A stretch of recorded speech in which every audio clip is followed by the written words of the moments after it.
Here is the number that keeps US Navy planners awake at night. One RIM 162 ESSM Block 2 interceptor costs roughly $2 million per round.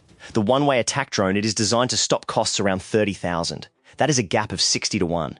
And the ESSM, the Evolved Sea Sparrow missile, was already the Navy's answer to that exact problem. It was built to be the cheaper layer, the affordable tier below the SM-6. The missile that let a destroyer defend itself without burning through a $6 million interceptor every time a threat appeared. So why does the math still run upside down? That question is not rhetorical. It sits at the center of how the US Navy thinks about the Western Pacific right now. How an Arleigh Burke class destroyer loads its MiG-41 vertical launch cells before a deployment, what it trades away to carry more air defense rounds, and whether a finite magazine of interceptors can hold the line against a threat that costs almost nothing to manufacture in volume. The answer is not obvious, and it is not comfortable. Stay with this one. The story starts not with a drone, but with a design choice made 3 decades ago. A choice that made the US Navy leaner, more capable, and, in one specific and uncomfortable way, more exposed than the people who made it intended. Picture an Arleigh Burke class destroyer at sea in the Western Pacific. She displaces around 9,000 tons, carries a crew of roughly 300, and bristles with sensors that can track hundreds of targets simultaneously. The Aegis combat system, the integrated radar and fire control brain at the heart of every Burke, is one of the most sophisticated air defense networks ever put to sea. The SPY-1D phased array radar can see a basketball-sized object at altitude from over 100 miles. In terms of situational awareness, an Arleigh Burke is not a ship. It is a floating command center that happens to carry weapons, and those weapons live in the MiG-41 vertical launch system. 96 cells on a Flight The Burke. Each cell is a silo, a tube roughly 7 meters deep, sealed, pressurized, and capable of launching nearly anything in the US Navy's surface strike and air defense inventory.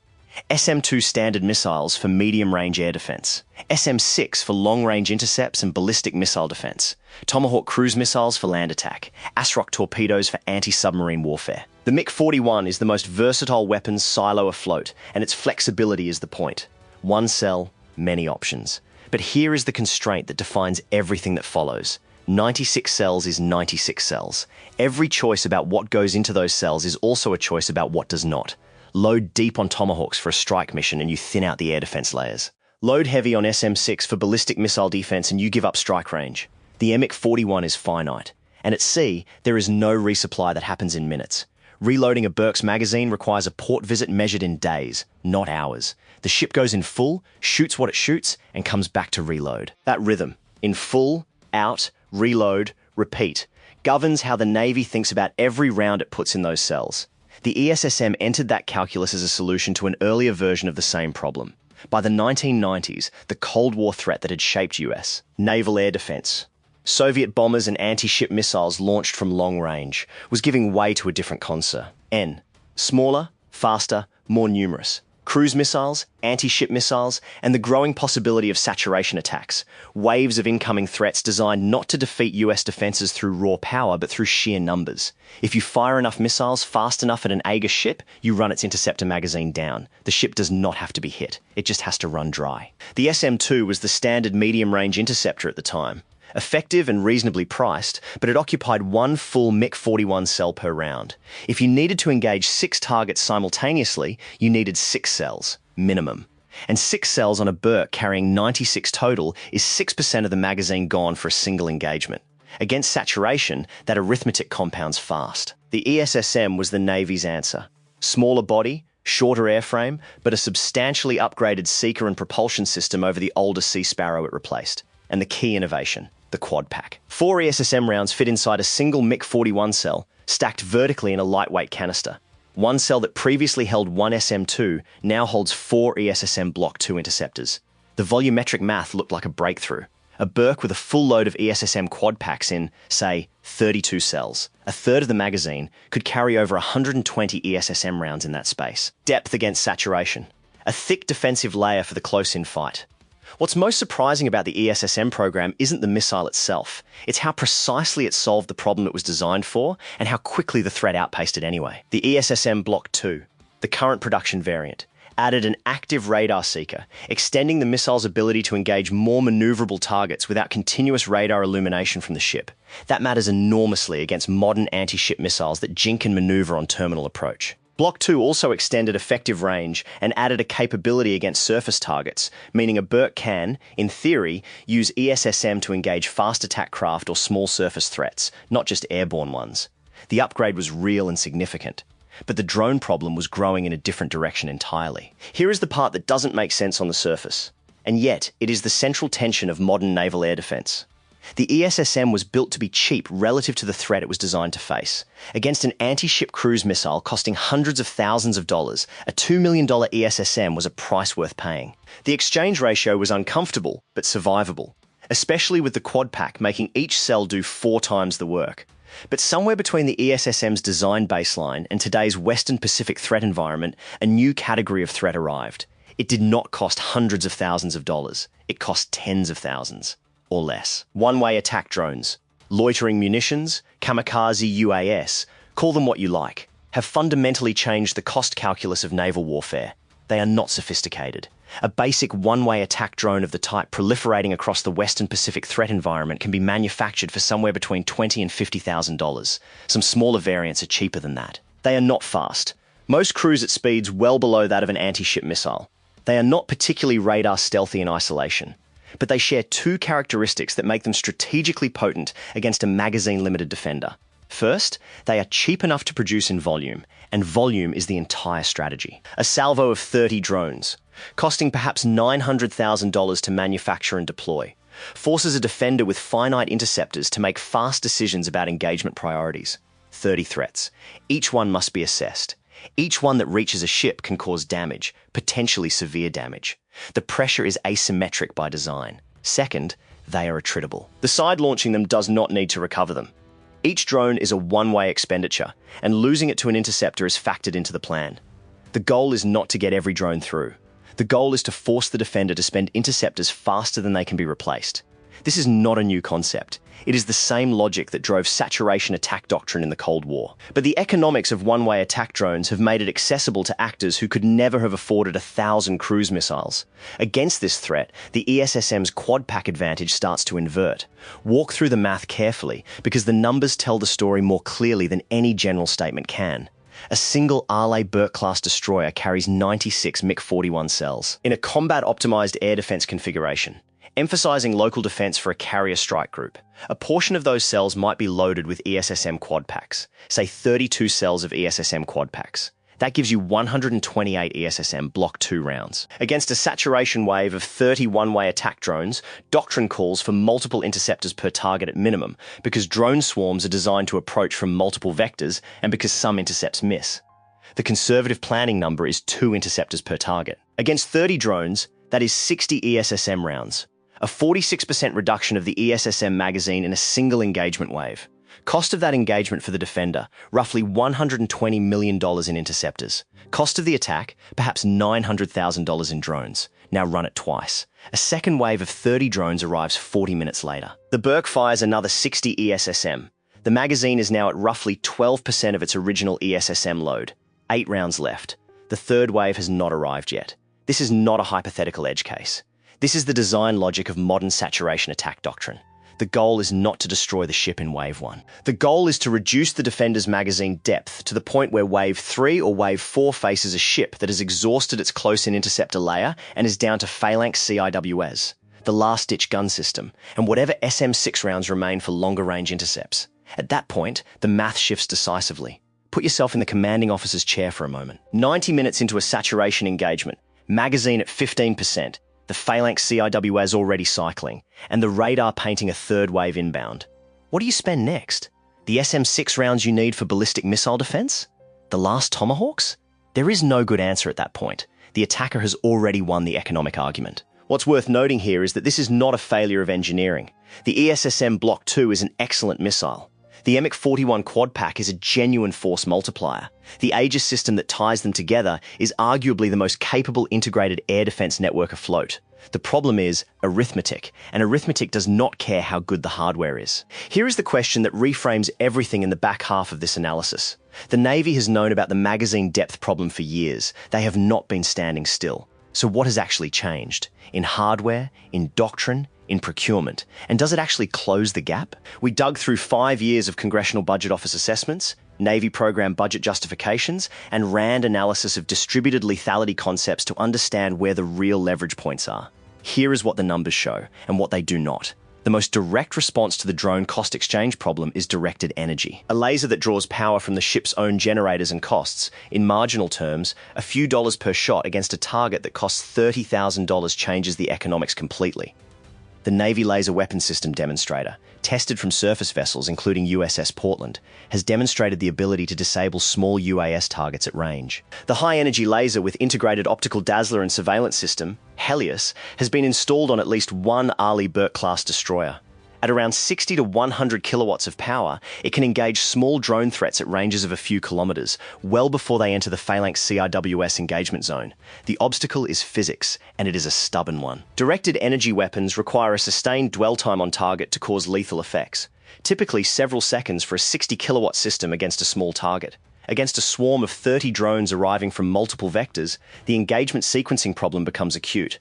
The laser can engage one target at a time. It cannot salvo. It cannot engage 12 threats simultaneously the way a Burke's fire control system can cue ESSM launches. In a dense, coordinated swarm, directed energy buys time but does not replace the magazine. The Navy's second response is distributed lethality, the idea that you do not put all your defensive burden on a single Burke. Spread the threat across more hulls, more sensors, more shooters. A carrier strike group already distributes air defense across multiple Arleigh Burke class destroyers, a Ticonderoga class cruiser where available, and the carrier's own organic air wing. F/A-18, Super Hornets, and F-35C Lightning IIs equipped for fleet air defense as well as strike. The carrier air wings F/A-18S/F Super Hornets, carrying AIM-120 AMRAAM and AIM 9X Sidewinder, represent a significant outer layer air defense capability, but they too carry finite magazines, and an F/A-18 Super Hornet sortie costs in the tens of thousands of dollars per flight hour before you count ordnance. Here's the part that nobody expected to become the central constraint. Even distributed across a strike group, the aggregate magazine depth against a credible saturation campaign in the Western Pacific is finite, and the fill rate at sea is effectively zero. Let's talk about what a credible saturation campaign actually looks like in the threat environment planners are designing against in 2025 and 2026. Beijing's naval buildup is documented, quantified, and publicly discussed by the Office of Naval Intelligence. China's Type 055 destroyer, a large cruiser-class surface combatant by most Western measurements, carries 112 vertical launch cells, compared to a Burke's 96. China's Type 052D destroyer carries 64 cells. Both carry the YJ-18 anti-ship cruise missile as their primary surface strike weapon, along with HHQ-9B surface-to-air missiles for fleet air defense. The People's Liberation Army Navy has been commissioning new hulls at a rate that the U.S. Congressional Research Service has described in budget documents as structurally outpacing U.S. shipbuilding output. The drone threat specifically does not come from the planned surface fleet alone. It comes from the full joint force, shore-based aviation, surface vessels, submarines, and increasingly from shore-launched systems in the island chains of the South China Sea and the First Island Chain broadly. A U.S. carrier strike group operating in the Western Pacific within range of shore-based drone and missile systems is, by definition, operating within saturation range of forces that can be replenished from land bases. The attacker can reload overnight. The defender cannot. One detail that kept nagging at me through this analysis, buried in a 2023 Congressional Research Service report on naval strike weapons, is a single sentence about Tomahawk production rates. The report notes that the Navy's preferred Tomahawk inventory level for a major contingency is substantially above current stockpile levels, and that production rates at the time of writing were insufficient to rebuild those stockpiles within the planning horizon. Tomahawks are not ESSM, but the production constraint is systemic. The defense industrial base that fills MiG-41 cells is running below the tempo that operational plans assume. Every round fired in a real engagement is a round that takes months or years to replace at current production rates. That is the second layer of the magazine problem. The first layer is capacity, how many rounds you can carry. The second layer is replenishment, how quickly you can reload after shooting. And the third layer, where the economic argument becomes strategic, is cost. Here is the unpopular opinion that most defense commentary dances around without quite saying directly: the cost exchange problem with one-way attack drones is not primarily a technology problem.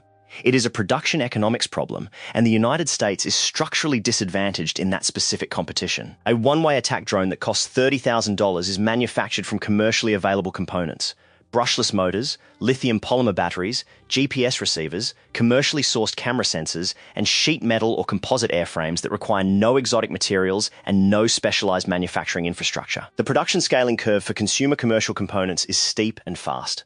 Volume drives costs down. A factory that makes 10,000 drones a year can transition to making 100,000 a year without the kind of infrastructure investment that a new defense-specific production line requires. An ESSM Block 2, by contrast, is a precision aerospace product. The RIM 162 requires a dual-thrust solid rocket motor, an active electronically scanned radar seeker, a proximity-fused warhead, and a guidance and control system sophisticated enough to autonomously track and intercept a maneuvering target at supersonic closing speeds. It is manufactured by Raytheon, now RTX, at a production facility that requires highly skilled labor, precision tooling, and supply chains that run through specialized aerospace vendors. The production rate is measured in hundreds per year, not tens of thousands, and the unit cost reflects all of that. We'll say what most won't. The 60-to-1 cost ratio between an ESSM interceptor and a one-way attack drone is not a problem that a better missile can fully solve. The only full solution is a weapon that costs comparably to what it intercepts. And for kinetic interceptors, the physics of hitting a maneuvering airborne target at range imposes a cost floor that is orders of magnitude above $30,000. This is why directed energy has moved from a research curiosity to an acquisition priority. Not because lasers are a complete solution. They are not, as we covered, but because the marginal cost of a laser engagement genuinely is measured in dollars, not millions. So what does the Navy actually do about the magazine dilemma? Not in theory. In practice, today.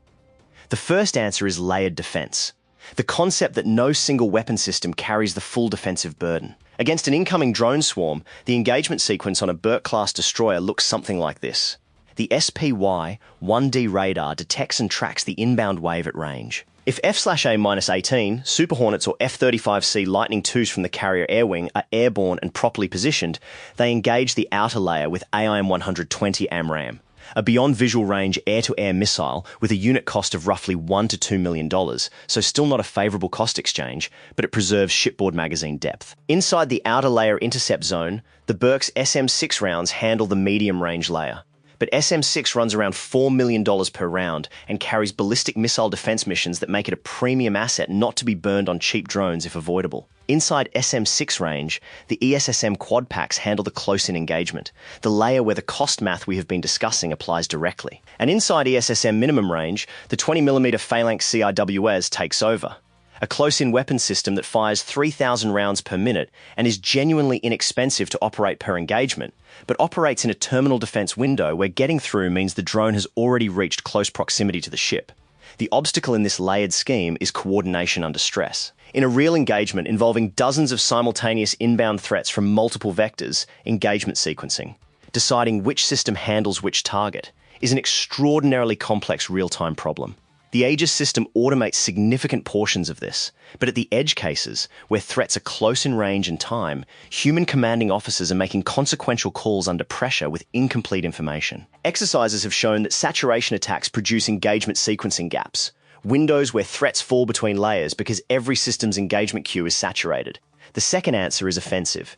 Here is the reframe that defense planners articulate increasingly directly. The best counter to a drone saturation campaign is to destroy the launch platforms before the drones launch. An F/A-18 Super Hornet strike on a shore-based drone launch site, or a Tomahawk fired from a Burke's MiG-41 at a mobile drone carrier, stops the wave before it starts. This is sound logic, but it carries its own cost. Tomahawk rounds used offensively are Tomahawk rounds not available for the next mission. Every offensive shot against drone infrastructure is a trade against magazine depth for other contingencies. The MiG-41 does not distinguish between offensive and defensive missions. It simply empties. The third answer, and the one with the longest timeline, is magazine capacity expansion. The Navy's Large Surface Combatant Program, the long-range successor to the Arleigh Burke class, has explicitly prioritized increased VLS cell count and improved power generation for directed energy weapons. Concept studies have explored configurations with 128 or more cells, along with hybrid electric drive systems capable of sustaining higher power outputs for laser weapons. But that program is in the early design phase. The fleet that will face the Western Pacific threat environment in the next 5 to 10 years is the fleet that exists today. Arleigh Burke class destroyers with 96 cells, Phalanx CIWS, and Helios directed energy systems that are still in fielding maturity. The strategic weight of this problem is worth sitting with for a moment because it does not reduce to a hardware gap. It is a structural asymmetry that plays out across 3 dimensions simultaneously. The first dimension is economic. The cost-exchange ratio between cheap one-way attack drones and expensive kinetic interceptors favors the attacker. Not marginally, but significantly. A force that can produce drones at $10,000 to $50,000 per unit and absorb their loss as planned expenditure imposes costs on a defender that are an order of magnitude higher per engagement. Over the duration of a sustained campaign, this asymmetry compounds. The second dimension is industrial. The United States Defense Industrial Base produces kinetic interceptors in the hundreds per year per program. Restocking a Burke's ESSM magazine after a major engagement takes months. The adversary's drone production timeline is measured in weeks. The reload asymmetry reinforces the cost asymmetry. The side that can reconstitute its strike capacity faster than the other can reload its defense capacity has a structural advantage in sustained operations. The third dimension is doctrinal. The US Navy's tactical doctrine for carrier strike group defense was developed when the primary air threat was manned, aircraft and cruise missiles. Threats that were expensive, limited in number, and tactically constrained.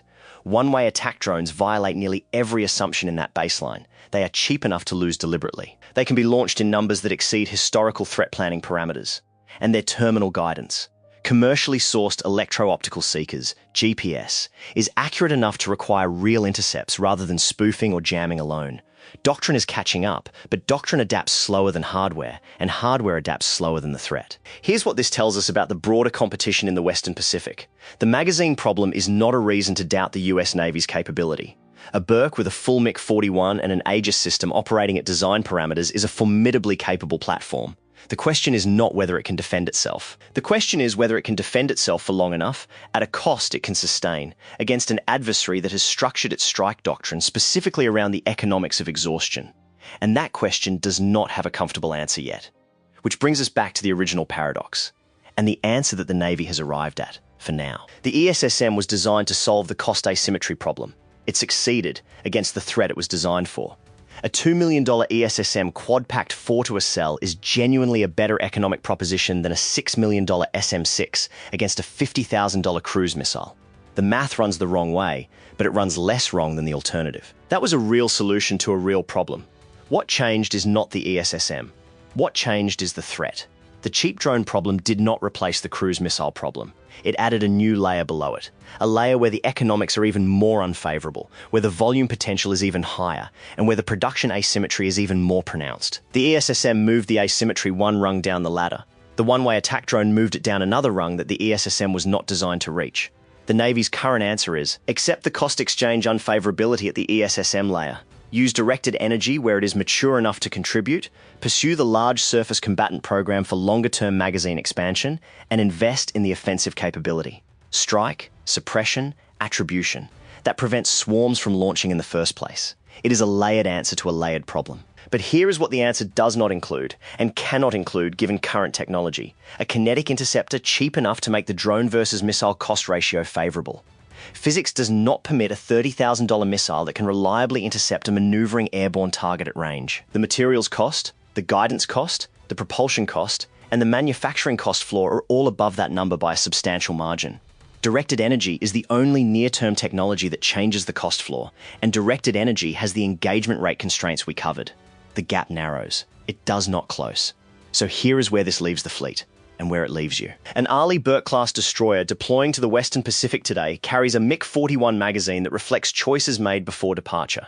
Choices about how much ESSM depth to carry versus how many SM-6 ballistic missile defense rounds versus how many Tomahawks for potential strike missions. There is no configuration that optimizes for all 3 simultaneously. Every quad pack of ESSM is cells not holding SM-6. Every SM-6 is a cell not holding Tomahawk. The magazine is finite, and the threat is designed to exploit that finiteness. The ESSM Block 2 is an excellent missile in a category that the threat has partially outrun economically. The quad pack is a genuine force multiplier in a magazine that still empties faster than it fills. Directed energy is a real capability with real constraints.